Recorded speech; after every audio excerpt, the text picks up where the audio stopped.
Good afternoon, everybody.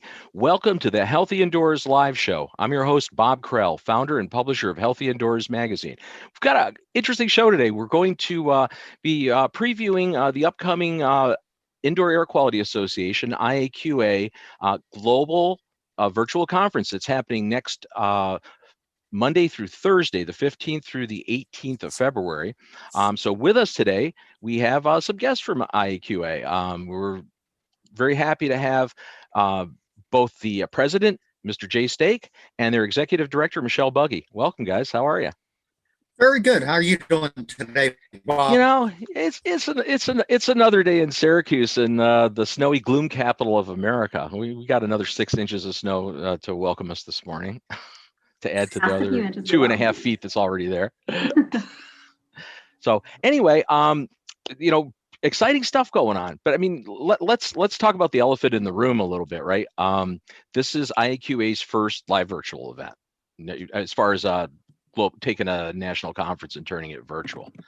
You guys got under the wire last year because your event was in February, and you know, so before everything blew up with the pandemic, you and a couple of other associations got your things got your live in-person events in, but that's changed things, right? A little bit. Oh, definitely. It has. I mean, I myself, I like doing the face-to-face, but you got to do like that. We do this virtual because we can reach so many more people, and we're trying to make our global presence known. And at this conference here, like Michele was saying before, we have 21 different countries right now that have registered that are going to be represented at this conference, which is extraordinary. And then people, they don't have to take the time off of the work. They don't have to travel to pay for the air flight, the hotel room, the food, etc. Mm-hmm. This way they can, you know, so it just opens so many more doors for everybody, for the registrants. I mean, but it is obviously it's a different beast for you to manage, right? And Michele, you know, as executive director, and you know, being there on the association side, logistically, this is a whole different set of parameters for you guys than an in-person event, right? You're not dealing with catering and hotel rooms and that sort of thing. No, it's a different, whole different event, really, and it's a lot different. It's, you know, tons and tons to do. It's just a little bit different. You know, one of the bonuses, like Jay said, is that you can have the virtual component. It's on demand, and kind of our mantra for this event is that it's not just nothing. No offense to Zoom, but it's not just another Zoom meeting, right? You know, we're trying to provide some additional experiences and interactions that you might not see in other conferences. So there will be the opportunity to have kind of roundtable networking where people, you know, like 7 or 8 people can be together in basically a Zoom and have conversations and things like that. So, you know, as much as we would love to be face-to-face, it just wasn't doable for this year. So this is kind of the next best thing to give people their education, their CEs, as well as, you know, some networking as well to have that one-on-one. But a lot of it went into it, and it's very different, but it's a lot of work. But it's coming together really nicely, and we're really excited for the turnout for next week. So you know, it's obviously with this different format, you know, being on a stream format, and you know, most of us, you know, in the real world now have been experiencing that for about a year. So it's not all new, but what are some of the new things or innovative things that you guys are doing for your virtual event next week? That would be maybe a departure from what people would see in an in-person event, but things that you think would making it noteworthy. And I'll throw that out to both of you. Yeah, I can jump in with a couple things. So yeah, Michele's the best one for that. I mean, they work so hard. So when you think about an event, you can't just do what you did at your live event and just have it and put it in a virtual format. We found that doesn't work because we, as the management for IAQA, we work with a bunch of other associations as well. So we've been able to learn from other groups. And so what we're doing, with IAQA, basically a lot of our sessions, it's presenters giving, some technical session, that type of thing. We've tried to incorporate a little bit more panels and some unique discussions along those lines. We have a really cool kind of frontline panel session coming up. And what that is we're going to be interviewing 4 different people about kind of what they experienced in 2020, just different perspectives. We try to make it pretty diverse from across the globe and finding out, what they encountered. And then that's going to lead into a roundtable discussion where those same folks are going to be available to sit down and talk with people and have some follow-up conversations. So that's something a little bit different than just sitting in front of your screen and watching a session, although there's plenty of that too. You can't get away from having that, of course, but we're trying to change things up a little bit. I mean, you need to, right? We've been involved with Healthy Indoors. We've been involved for 3 years now. Well, actually, more than 3 years. Because we live streamed. Jay, you probably don't even remember this, but we did live stream part of your event from Nashville. Oh God. We did in 13. No, seriously, we live streamed, I think, 3 or 4 sessions to Facebook. So that you were actually, well, you were not the first one. We actually did one, believe it or not, all the way back as early as, it was like crazy. It was like 2000. I think we streamed our first. It was awful, by the way. It's all pixelated and just terrible. But so we've been dealing with that. But what's been the challenge, I think, for all these live virtual events now is trying to replicate or at least offer some form of interaction and engagement with your audience. I mean, that's tough, and it's tough with vendors too, but we'll take it in 2 parts. With your audience, what ways can they interact with each other when they're at your event? I'm assuming there's some mechanisms for that. Yeah, I mean, there's the traditional chats and things like that, but then they'll have the ability to talk face to face and roundtables. We have a bunch of different sessions for networking. And then they'll have the opportunity to also just connect outside of the platform. But mainly online chat, there's going to be discussion boards around certain topics so that if you have questions for a speaker or something and you can't get back to them, if you're not present for their session or something and you watch it on demand, you have a question, you can post it and then they can follow up with you at later and you can check back to see the response. So that's a nice feature. And again, I think a draw will be the several slots we have for roundtable discussions where you literally will be face to face. And then there's ongoing chat, of course, and live in the session and opportunities to ask questions to speakers. All the speakers will be available to answer questions. Now, with the chat, do you have video functions with amongst attendees or no? I mean, a lot of events don't have that. We do have it, not directly with the chat. It's like through more of the scheduled roundtable time. Got it. It'll be scheduled times to talk face to face, but otherwise it would be more of a chat, or if people meet privately to chat as well. Sure. Excellent. And that's, how about, so the second part of that initial question was, dealing with your sponsors and, your virtual trade show effectively. How's that going to be presented, and what are some of the details that people can expect with that next week? To be honest, we found that the traditional virtual exhibit halls, they just don't work wonderfully, to be perfectly honest. So that's not what we're doing. We've got a gallery for all our sponsors, and they are, a lot of our sponsors are given the opportunity to present like a mini session where they can kind of give a quick update as to a new product or service that they're offering or whatever they've got going on and they wanted to share. So that'll be the best way for them to communicate what is going on and really getting to like a nice audience that are folks that are interested in hearing what they have to say versus, relying on people taking time out of their busy schedules to go and visit exhibitors. I mean, there'll be opportunities to connect and chat and reach out and all that good stuff. But it's not really, I wouldn't consider it a virtual exhibit hall. We're not using that terminology because we didn't want to give that experience, because we just honestly have found it's just not conducive in a lot of associations and industries. It's clearly challenging, and I can say from direct experience, right? Because we produced 5 events last year. There are pros and cons to those, for the vendors. For everything I've seen, both as an attendee going to other people's events and ones we've done, it doesn't seem like there was a high engagement level with an audience and a virtual trade show. It's never, and I saw all different size events. I mean, events with 1,800 attendees, 2,000 attendees, small events with a couple hundred. It didn't seem to vary, depending on the audience size. It didn't really make any difference.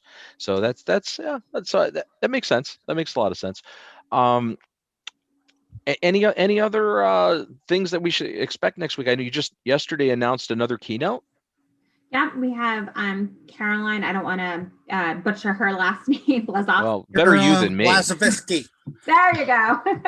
So I'm glad I didn't butcher it. So we're excited for her talk. Jay, you want to talk a little bit about Caroline? I know you had been talking to her in advance. Yeah. Our Caroline, her company's name is My Healthy Home. She's a residential environmental consultant, and she's been on CBS, NBC, ABC, a lot of different prime time shows, Sirius XM, House Smart TV, Reader's Digest she's been in. In fact, one of the shows that they did a sting on remediators, she went through and did the preview to the house to verify if there was any mold before had mold remediators come in. So she's good in it, very good in My Healthy Home, which is, since so many people are spending so much time in their homes, it's becoming more and more important. And she was just announced yesterday, correct? That was a new, because I saw a post from you guys on it, and I didn't even have a chance to explore and get into the background on that. Yeah, we decided, kind of a late breaking edition. We were kind of going back and forth with availability. So it turns out she's available, and we're really excited. She's got some really good studies that have shown, that have been from this year, about how consumers are much more interested in indoor air quality. And she's also got some great new technologies that are pretty groundbreaking, as far as they've only been out like a month or so, that she'll be sharing with everybody. So it should be a really informative session. Also, as just a plug for the session, if you attend, there's going to be a giveaway for a new HEPA heated filter from IVP. It's something that they just launched. It's worth about $700-800, where it kills 99.999, I think is the exact, of certain contagions and things. So that's pretty cool that we have a little extra bonus for everybody that attends that session. It's nice. A neat. Not everybody gets one. They get to enter to win. So so it's not gonna be like an Oprah show in that regard. No, you don't reach under your seat and everybody gets $multi-thousand. No. Jay's freezing a little on us. No, yeah, I am. Am I good now? Yeah, you're good now. Well, I mean, it's hard to tell with you sometimes whether you're freezing or not. But that methodology with IVP, it heats up the air to like 392 degrees, kills COVID and other viruses. And the machine they're giving away does like 500 square feet or 550 cubic feet per minute. It's good for an office, small conference rooms. Nice. Am I freezing up again? A little bit. A little bit. See, and herein lies the dilemma with with live streaming. And I think that's one of the things that every conference has experienced, that when they have live streamed presentations, is that you're at the mercy of what the individual presenter's bandwidth is and what their streaming capability is. You don't really control it. So that's always a challenge.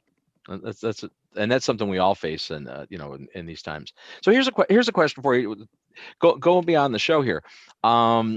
What has the association been doing over the past year? Because obviously you didn't have the in-face or face-to-face meetings. How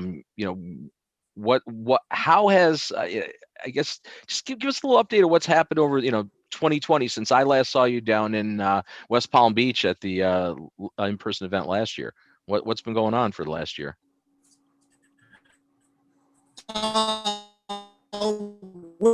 We've been developing our educational program last year, which acronym for Science, Methodology, Assessment, Remediation Technology. And that's really starting to take off. A lot of people are starting to get the badges, and we're going to develop that more and more. And right now we offer it in building science, healthy home, HVAC, and mold right now. We're developing more of like the global presence. We're developing all within the board. We're developing all the committees now, restructuring all that to where just, after we left the previous management company, we got everything under control. We have an excellent board now. We have 2 more people coming on, John Barnett and also Stanley Koski. And it's going to be just going to grow.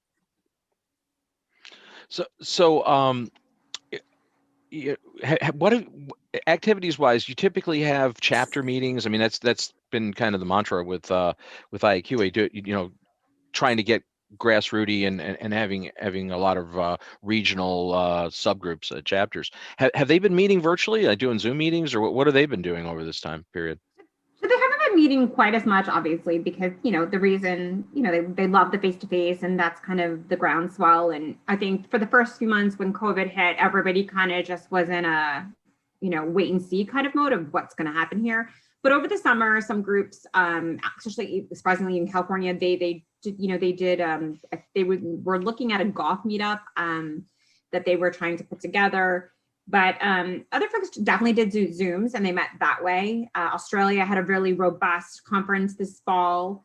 The India chapter also did a lot as far as a robust meeting via Zoom in the fall as well. So people are making it work. It's not the ideal situation, but I do think that, luckily, hopefully, as we enter the second quarter of 2021, we'll start seeing more face-to-face, right? As far as maybe people do the education piece online, and then maybe they do like an outdoor networking happy hour or something like that. We're seeing, that's kind of the vibe I'm seeing, for lack of a better word, with most events and most associations. That's kind of as a stepping stone to getting back to normal. I mean, hopefully we're going to be seeing more, in-person events happening in the not too distant future. Certainly there's a lot of events that are still scheduled for in-person over the first half of 21. Good luck, wishing the best of luck to the groups that are trying to still do that. Many groups have opted to, pull back to virtual, for at least the first half of this year, or even for the remainder of the year. So that's another question. But I did want to remind our live virtual studio audience. Now we have quite a few people there. If you have a question for either Jay or Michele or myself, or something a question you'd like to pose, hit the reactions button at the bottom of your screen and raise your hand. And in the background somewhere is the editor of Healthy Indoors magazine, the ever-present Susan Valenti. Hi, by the way, Susan, your audio's live, isn't it? Hi, Susan. It is now. Anyway, so Susan will is moderating the chat for us, the type chat, and she'll get you into our Q&A if you have a question for one of our panelists. So we'd be happy to bring you on. But I actually have a question, Bob. Can I ask a question? You can ask a question. I'll even go live. Oh boy, here we are. Okay, Jay and Michele. You're talking a lot about your global presence now with IAQA. Is that the future of IAQA, to be a global association? Yes, I mean, it's not just we should be within, the continental United States. We need indoor air quality recognition, since lockdowns are coming, since the COVID, and people really never looked at it. Granted, it's becoming more prevalent here, but it's also being more prevalent in other countries. And we can see that with 21 countries right now are coming to our conference. And I don't think we've ever had that high a representation in the world. Yeah, I can add to that we were just looking at some membership statistics that we're going to share with everybody during our meeting next week. And I think we had about 35 countries represented in membership from 2020. So, I do think there's that global interest already, but yeah, it's definitely an area to expand upon because there is so much need. We're hearing from different folks, and it's the area of interest is very great. And that's why we're seeing great traction in some of our chapters.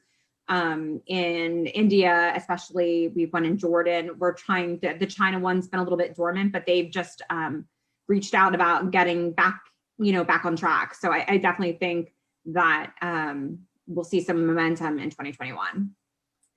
Are you working to position with some worldwide organizations such as ISIAC or IAQ Global Alliance? I mean, those organizations do seem like they're trying to collectively get the engineers and the researchers and maybe some of the practitioners of the world together. Is that something? It's something on the radar for IAQA? We've seen collaborating with ISIAC, on trying to come up with a mutual sharing of our education, because basically ISIAC is all academia and researchers, where a lot of our members, they're the workers, and there has to be some form, and we've been discussing with them for the last, before Christmas, we started talking to them about coming up with some kind of an swap program for the education, if we can do development on that. With the IEQGA, no, we haven't done anything on that. We're in on the founding of that, and we just backed off to it, and we haven't heard anything from the Global. Okay. Are focused on the allied industry partners. And you guys, if you go, I don't know if you recall, but we announced that group of about 10 or 8 or 10 industry associations that kind of joined together, and we actually put on a joint webinar in response to COVID. But that group, obviously, this year has been very busy for everyone the past year. So we hope that group will start doing more joint initiatives moving forward. But we do a lot of stuff individually already with a lot of those other individual groups, whether it's ABRA or AIHA or what have you. So you mentioned that your global chapters, at least some of your global chapters, were doing regional events or chapter events. So how do you foresee that going for 21? Are they going to continue doing them virtually, or what's the thought on that? Well, Australia definitely probably could do something in person. They're like one of the only ones, right? I think it's just wait and see. It'll be dependent on the region, and I think that'll be to hold true in the US, depending on what local regulations are and what the temperature is. But we do see that, I think everybody will be able to have in person. I mean, my hope is I don't see anything why people couldn't be able to have some sort of safe in-person event in 2021. I mean, I think it's going to be strong that way. The Australian chapter, they do those lunch and learns, and you look at the geographical area that it covers, it works out really good for them. My thought is as this moves forward, I guess my question, I shouldn't say thought. I mean, I have thoughts, but I'd rather pose the question to you guys as a group here. How do you see that the pandemic from last year and the way things changed, right? You had to start doing virtual events and doing things online.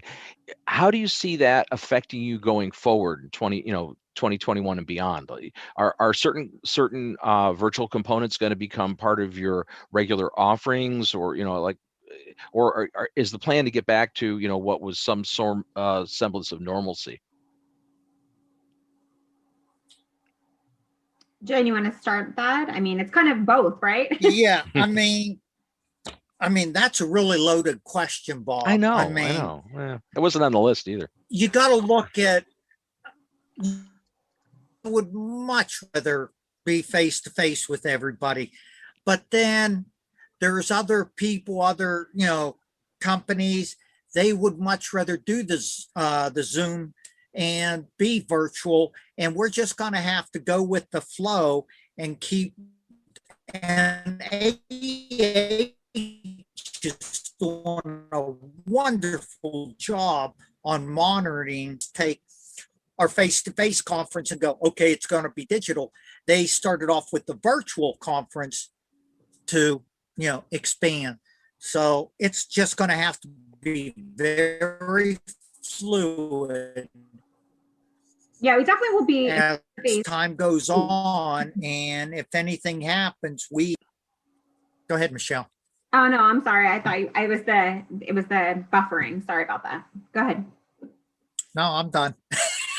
No, Jay was buffering. Yeah, I just can give you a sneak peek. So for 2022, we're definitely in Tucson for our annual meeting. We're really excited about that. That's in February. So that will definitely be a face-to-face. And, I think that with our global expansion and interest, I think that's the area where we could do a virtual component in my mind, whether it be something where we do some sort of hybrid events where we do some live streaming at our annual meeting, or potentially, 6 months, during the year, we do a different virtual event that's a little smaller in scale or something like that, so that we can add value to everyone. We want to reach the audience that can come in person and also the ones that can't. Makes sense. I mean, I think there's a double-edged sword here with the virtual events. Obviously, in 2020, we had to do a really fast shift to that across the industry. All the associations, organizations got thrown into it, kind of get thrown through the wolves with it. And I think attendees recognize the fact they didn't have a choice, right? People were forced into Zoom calls and doing things that they weren't really accustomed to. But I mean, in doing so, I think they also, it became more mainstream, right? I mean, 2 years ago, you'd have to drag people screaming, to get them into a virtual event for the most part. And now I don't think it's as hard a push. What are you seeing from your end on that? Are you getting fairly good feedback that people are okay with attending in an online format?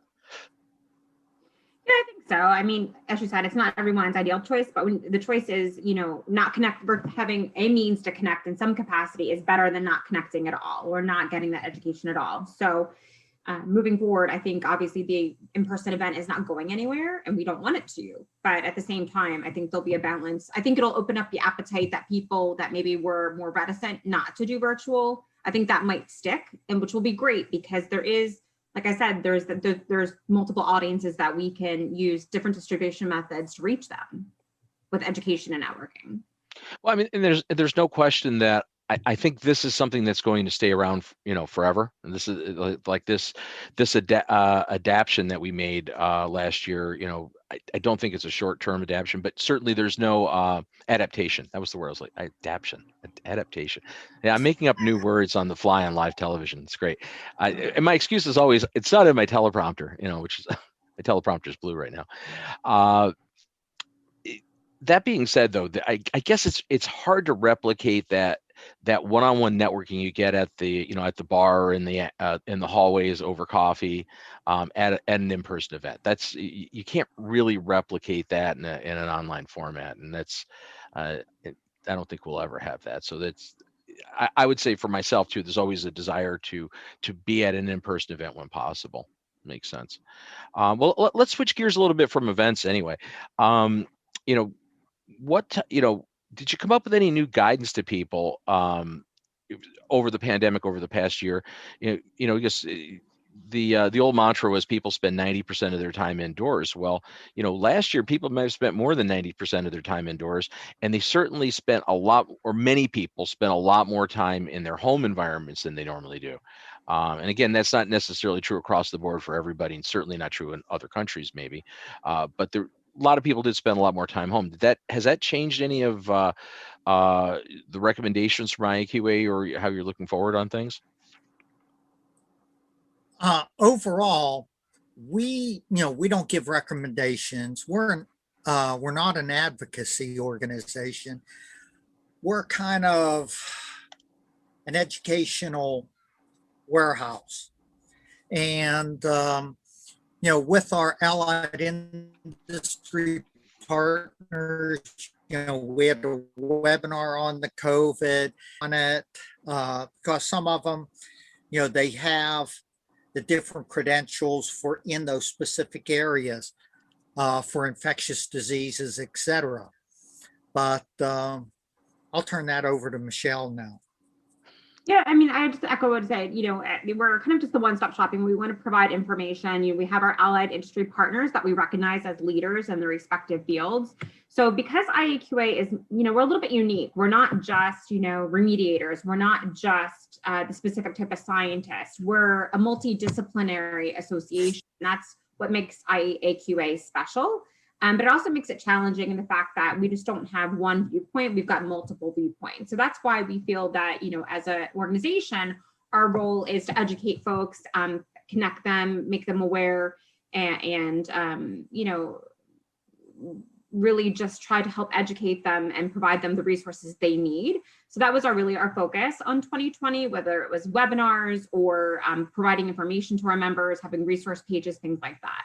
So that's kind of what we saw our role for 2020. Now, in talking to members, if that needs to change, if there's other things they want us to do, because in the end, we are here to serve the membership, that could certainly change, right? You have your mission as a not-for-profit organization, but your mission can shift. This is a world-changing event. Mm-hmm. So that's something that we can, consider. We just don't know what the future holds, but obviously, it's whatever the members want us to do with that, because that's who we answer to as staff and as the board of directors. Well, I mean, have you considered by chance bringing a global board member position, on your board of directors? That's something you don't currently have, right? An international. We don't have one targeted specifically right now, but Richie Matella is from India. So while it's not designated, we do try to. The nominating committee and our guidelines are to be representative of our global nature. So I think that's something that we take to heart, in a lot of our outreach and a lot of our committees and things that we're doing. We're trying to be diverse, not only in global representation, but as far as, being representative of all the disciplines that are in the organization, whether it's contractor, consultant, lab, having everybody having their say. Excellent. So I'd like to remind those of you in our virtual studio audience, if you have a question for Jay or Michele, just go down in the reactions button at the lower part of your screen on your device and raise your hand. Our moderator, Susan Valenti, the editor of Healthy Indoors Magazine, she's on standby, sitting there monitoring the chat and monitoring the hand raises, and she'll get you the opportunity to get on camera and ask your question. Has there, again, with the COVID thing, because obviously this has been the big indoor environmental story for the past 12 months plus now. Has there been an upswing in consumer calls regarding COVID-19 to associate, to IAQA's headquarters, and you've been fielding a lot more commentary? Yeah, we definitely have had a little bit of an uptick. We've had I was just looking at some of our stats before this call, kind of just trying to get a sense, just to refresh myself. And we've had about 30 to 40% increase to our website visits, and obviously that we can't tell if they're potential members or if they're consumers, but I would think just the general interest in IAQ is there, right? No matter who it's coming from. So that's something we've seen. So I definitely think that there's increased awareness, increased interest, of course. Have you been do you have the opportunity to get direct questions from consumers, and is there any pattern that you're seeing there, or is it you don't get a lot of direct engagement, I'm assuming? We do. We get a lot of questions. It's kind of just all over the place. It's, we get, is COVID real? It's usually, I have this weird smell in my house. We get a lot of those, not necessarily always specific to COVID, but, they're just, they run the gamut of consumer questions. Obviously, our staff are not IAQA experts, so our job is to connect them with people in their local area that can help them solve their IAQA questions and problems. Excellent. You mentioned that one of the sessions you have in next week's online event, the online conference, was actually, I think it was 4 individuals from various parts of the world talking about their experiences over the past year, right? Yep. Kind of a front lines perspective. Mm-hmm. What kind of stuff have you been hearing from the front line, from members of the organization? Like, how have things changed? What's on their minds, is your association member minds? You want to take that one, Jay? What I've heard, I don't want to get into, people losing, family members, friends, acquaintances, businesses shutting. It's just some people in the industry have changed their business model and are doing really well, while other ones are looking, their business present or current business model has worked really well for them. It's really changed the views of a lot of people. You know what I do. I cover all 50 states and Canada. Some of the guys have really been hurt in different areas, and my heart goes out to them. And with the schools being closed, people being in homes more, it just, there's a little saying by Dr. Martin Luther King: the time is always right to do what is right. And that's what I hope continues through here with our association, for our members to do what is right, to help the people, and just always remain positive through this whole scenario, because it's going to keep going on. Life will continue. Go ahead, Michele. What I was going to add to that, or at least I guess pose another question, but just to add a commentary point, and this has been one of our themes for the past several shows, is 2020, was a difficult year, to say the least. It certainly raised, I think, global consumer awareness and interest on indoor environmental issues, right? In my time in the industry, I think this is my 34th year, 35th year. I lose track now. I'm getting delirious, but it's it's one of those things where it never really was directly in everybody's mind. I think from a consumer standpoint, I'm taking it down to the basic Mr. and Mrs. Smith mindset. Indoor environments were something people would address if they had a particular situation, but now people seem to be more concerned about IAQ and IEQ. So this is an opportunity. Would you not agree that for us to push the whole bar and push the can forward, and make things happen, and not let it just, once the pandemic recedes, which it will, we hope sooner rather than later, but at some point we'll get back to some more of a stable thing. And what do we do? What do you do, more importantly, as an association, to keep indoor air quality, indoor environmental quality in the forefront? How do you keep that out there once this crisis mode is over? We've been in crisis for over a year now. So we've been talking a little bit about at the board level and with some of our committees as well, is, how do we engage with the consumers, having a more direct consumer campaign that has not been a huge focus for the association. So I think, but before we do that, there's some infrastructure things that we need to address, because there's no sense in promoting folks, to go somewhere to a website or something without having it functioning to the optimal performance. So that's something we're working on, getting that infrastructure straightened out in 2021, but we have been talking about for 2022 and start the development in 2021. I can't say this is for sure, but the direction we seem to be heading is that we would definitely more have a consumer awareness initiative that would hit for 2022. That's kind of what we're thinking, and using 2021 to plan. Jay, we've talked about that at the board meeting, and we've had some marketing calls. I think even there was somebody on this call here that's been in some of that conversation potentially in the past from our membership. So that's kind of what we're thinking, because this is an optimal time to maintain that momentum from consumers having interest in IAQ. So we just want to capitalize on that, but at the same time, we want to do it wisely, right? So we want to make sure all our ducks in a row, to be perfectly honest, before we do something like that. I mean, it's a challenging thing to do. To that end, I'll partially let the cat out of the bag. We've been doing it for the last couple of weeks, but next week we'll make more of a formal announcement. So Healthy Indoors is launching a global online community.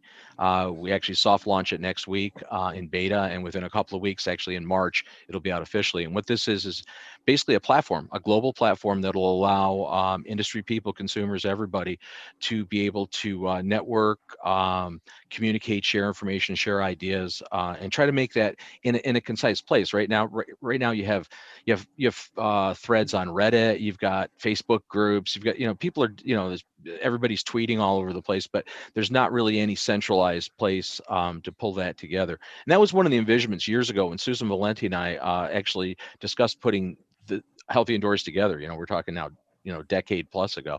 That was a big part of our vision, is to be able to create the central information sharing and networking hub. So we're really excited. We'll talk more about that. You'll hear more about that next week during your event too, and it's going to be in our sponsor booth and all that. But kind of exciting. That's very exciting. And what the thing is, the idea of that community is that it's going to be a place where not only individuals and providers and practitioners and academics can get there, but also associations too. I mean, we're looking to get groups and collaboration amongst everybody, right? Because that's having a central repository and a place for people to meet outside of their own organizations is a good thing. Obviously, from an association standpoint, you tend to be association centric, right? You're dealing with your members. You're not really that concerned about the members of some other association.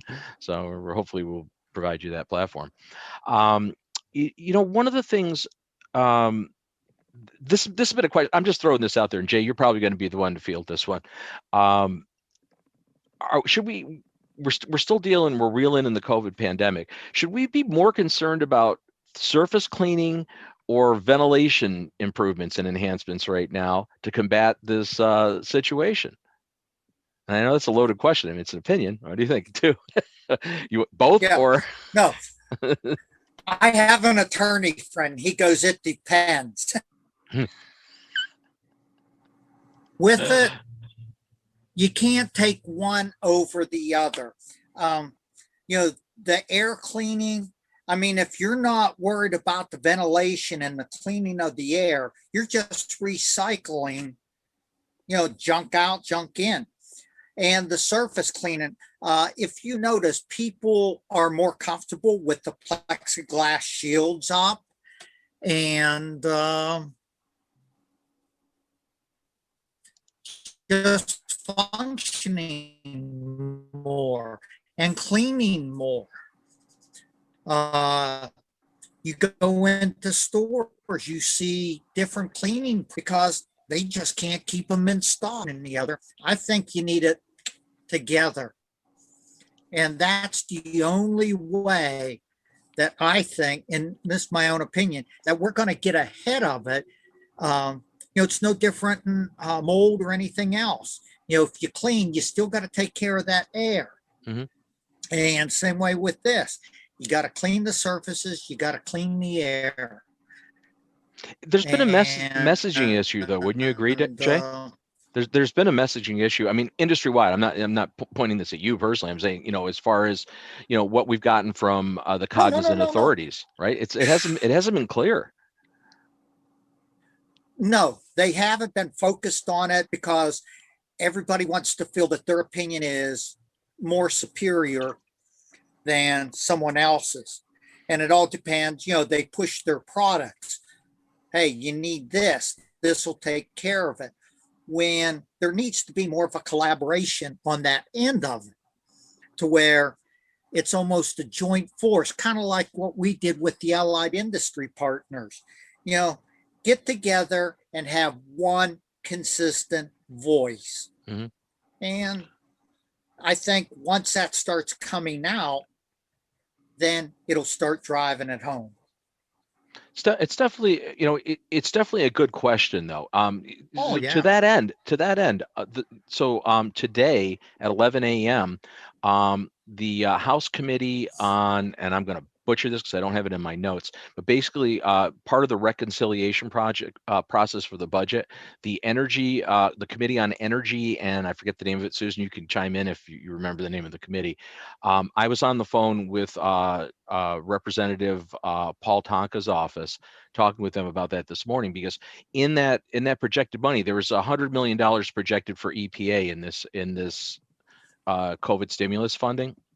But it really, nothing's targeted for indoor air quality.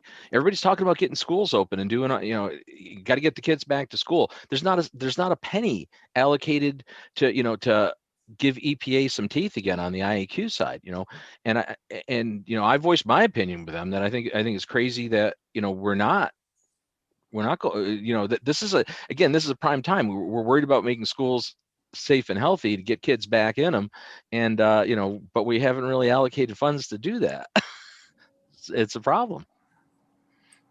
Well, it is a problem if the funds were used properly.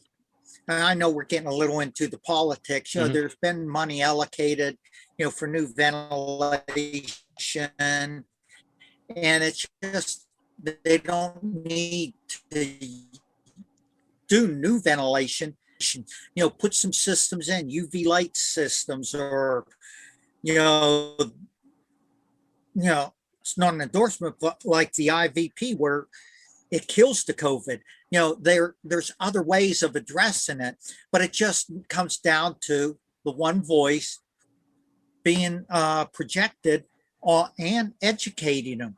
And instead of, one company or, politicians saying, hey, if I do this, I can get more money in my coffers. And it's a shame that people just can't put everything aside and do it for getting the kids back in school. They need it.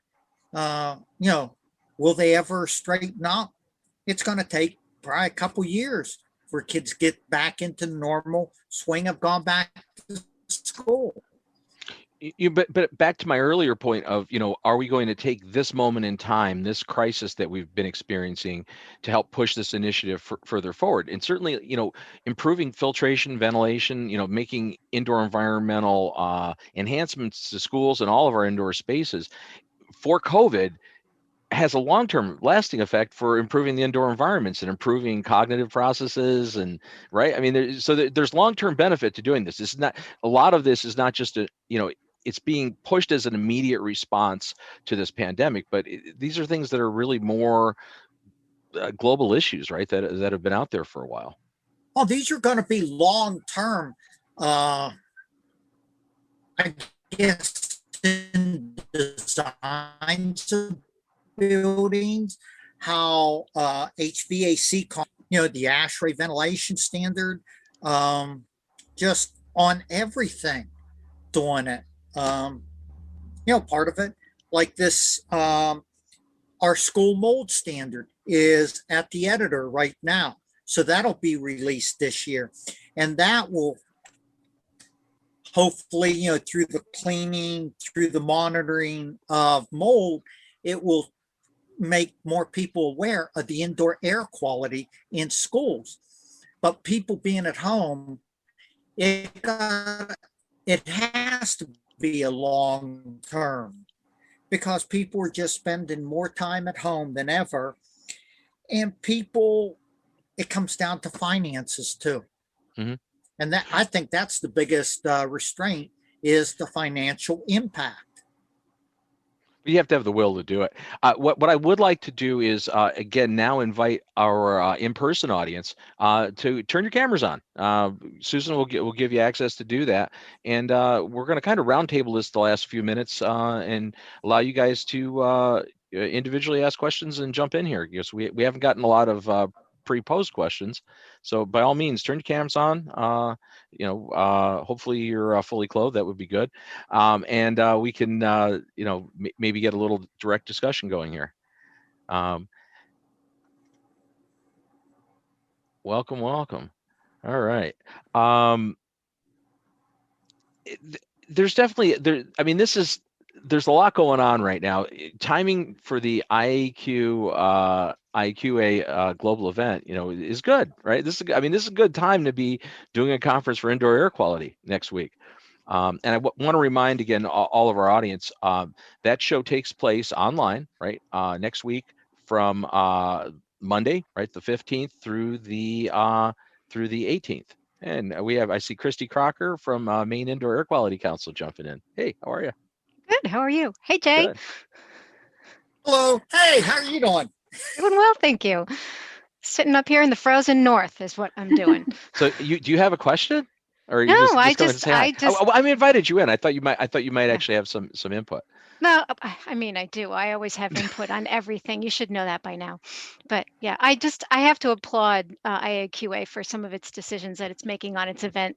Next week. I'd like to think that our experience at our event last October has helped, guide you as you go through the process of creating a virtual event. So it's really For good. sure. I think especially to not have an exhibit hall is brilliant. It's all about setting expectations and creating different added value for our partners. And we do find that they should be very pleased at the end of the experience. So I'm confident that they will be, given our other experience. It's just about setting expectation and delivering the right value, not only to our sponsors, but to the attendees as well. Right.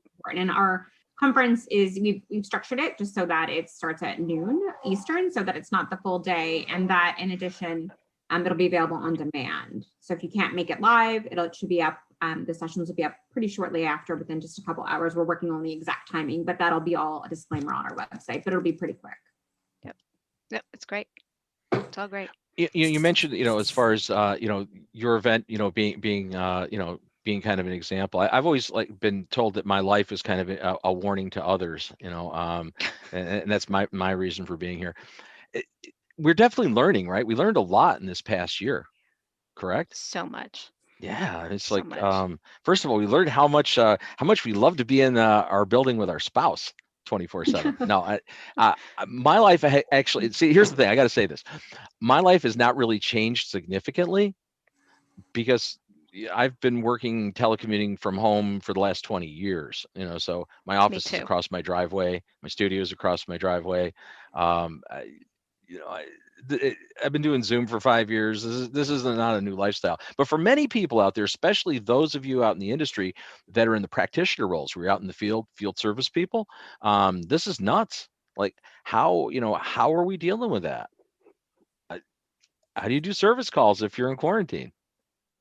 Kind of a problem, right? Yeah. Jay, I know you work, with, again, just take it to a personal level, with your company, you're involved with doing work all over the place. You have an affiliate network of people and you're working in all different states. And most of the work you do is going in and doing inspection work, right? In person. When it first hit, it made it really tough. Where we had to call the state, we had to call the county, we had to call the city, we had to call the real estate agent, then we had to call our technician, see if everybody was okay with us coming in. And it's getting more lax to where we're allowed to, but still on the relocation side, people don't want to move. I just talked to a client yesterday and he's moving up to New Hampshire and he's there. I just don't want to move. I'm afraid of contacting something in the move up there. And, it made me look like, I had my second vaccination yesterday. So it's just like, all right.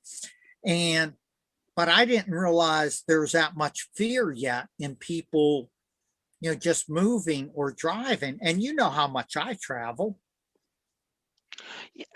But yeah, the fear level's high. I mean, I'm going to be honest. I've been very, through this whole thing, not cavalier about it at all.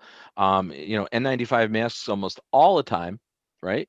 Social distancing, hand sanitizers everywhere, just doing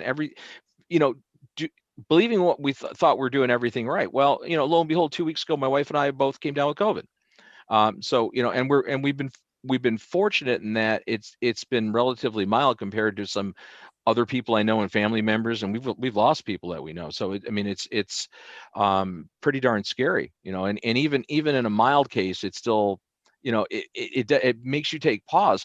But more importantly, it makes you take pause of like, oh, man, I thought we were doing everything right. How do we get it? What do we do wrong? Where do we screw up?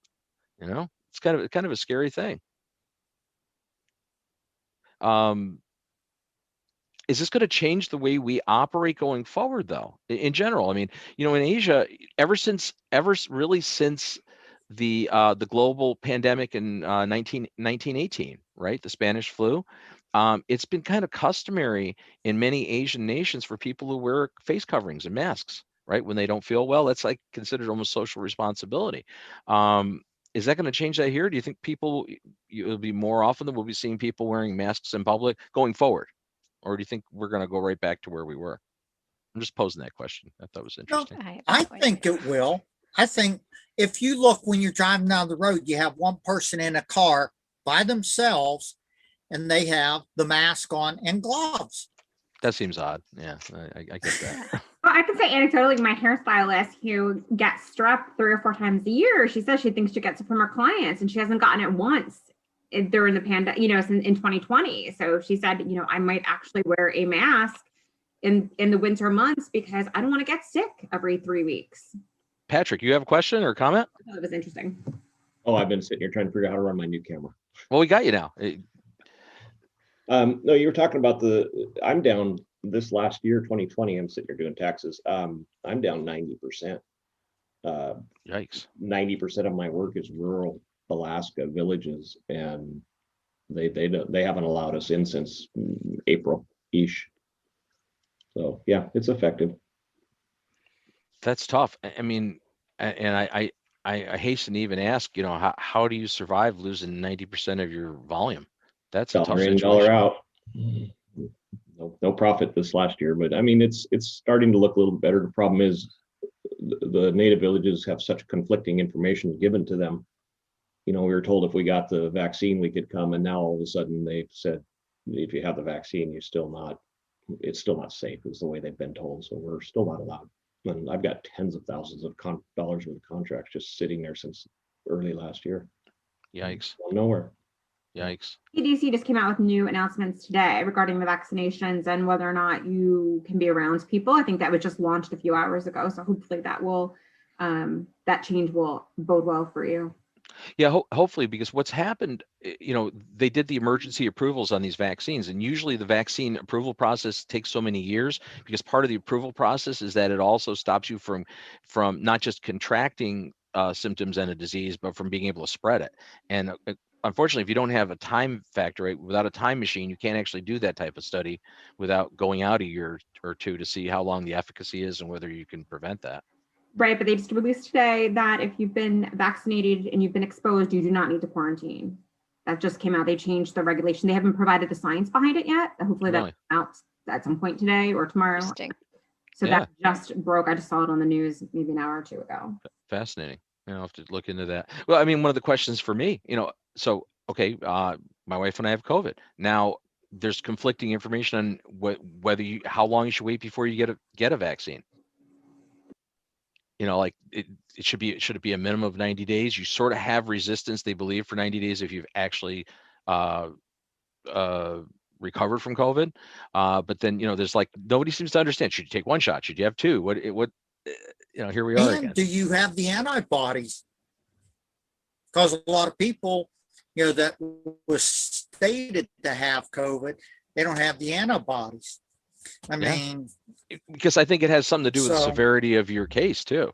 Being that we had mild flu-like symptoms and headaches and fevers and stuff, but not really any severe respiratory distress or anything thus far. Knock on wood. But yeah, these are interesting times, guys. Well, we're kind of we're getting to that point where we're at the end of. One thing I guess we want to do a last opportunity.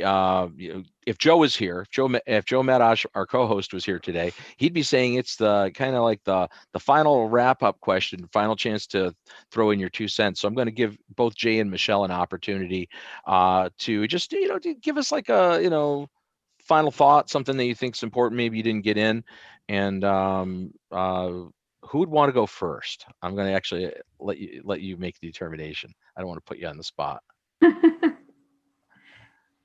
Or maybe I will have to put you on the spot. It's like the go ahead, teacher. Michele.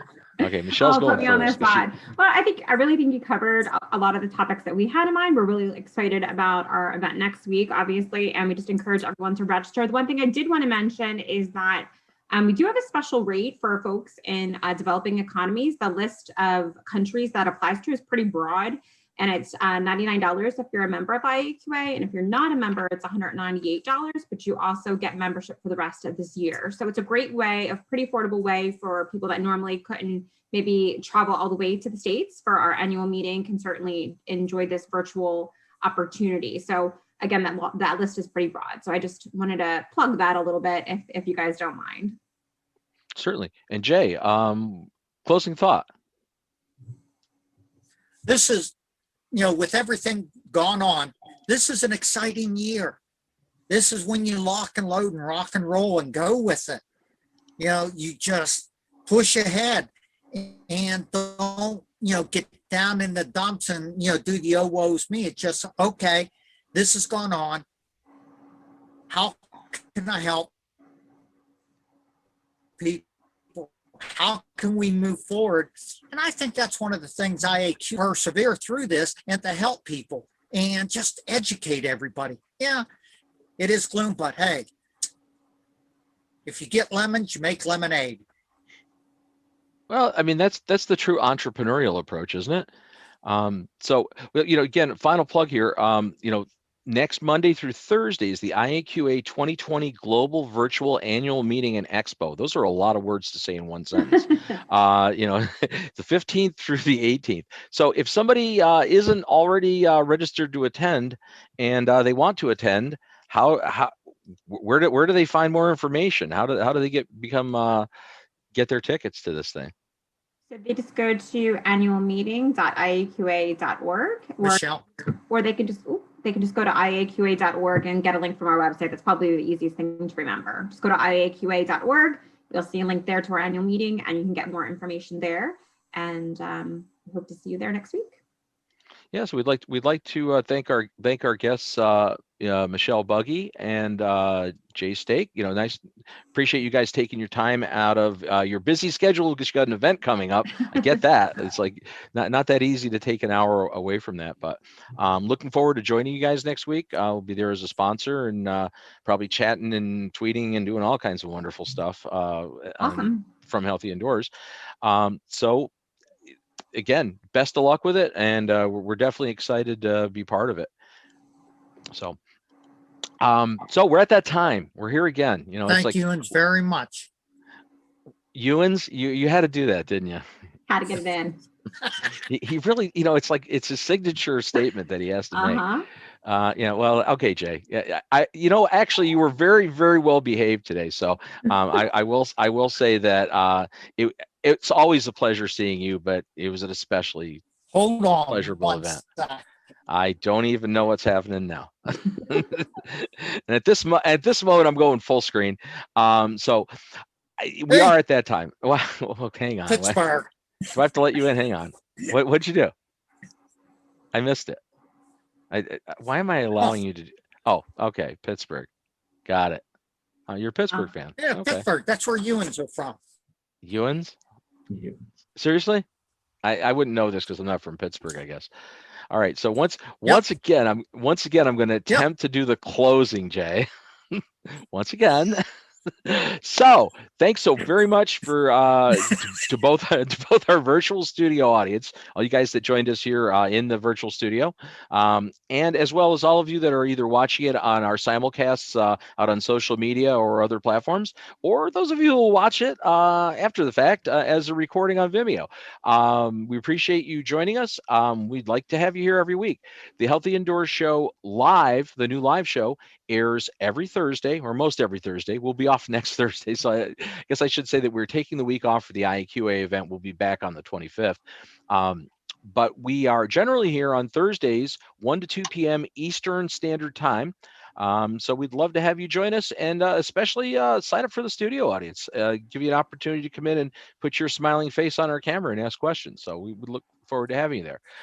When we're back in 2 weeks, our buddy and co-host Joe Medosh will be back with us, and we've got a good slate of things coming up in the next few weeks. So for Healthy Indoors Magazine and the Healthy Indoors Live Show, I'm Bob Krell. We hope to see you guys again soon here on the Healthy Indoors Show.